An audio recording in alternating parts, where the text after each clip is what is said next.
Yun ang sinusubukang i-establish, lalo na ng Blue Ribbon Committee investigation. O naming mga senador na nagpa-participate sa Blue Ribbon investigation. Ano yung degree of culpability?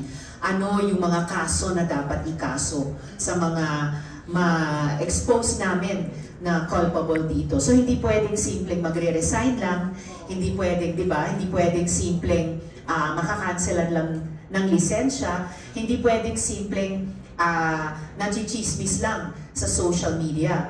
So, kahit sino po, whether kaming mga legislators or yung mga DPWH officials at personnel o yung mga contractors, ay kailangang mapanagot. Dapat hindi wala, dapat hindi isa lang, dapat hindi kaunti lamang. Ang pinakamarami na pwede namin papanagutin sa kanilang culpability dito sa flood control scam. At paano ko so-called re-reassure yan? Well, I suppose ang pinakamalaking parliamentary courtesy na dapat namin i-exercise ay hindi sa isa't isa namin, mga kapwa mambabatas, kundi sa ating mga kababayan.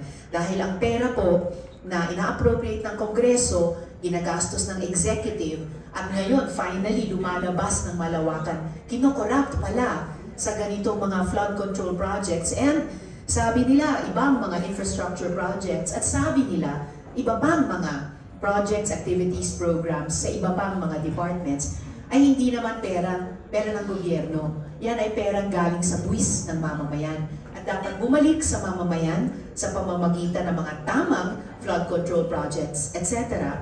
At kapag hindi nag-deliver ng ipinapangako ng budget, kapag napatunayang kinokorrupt, dapat managot po talaga.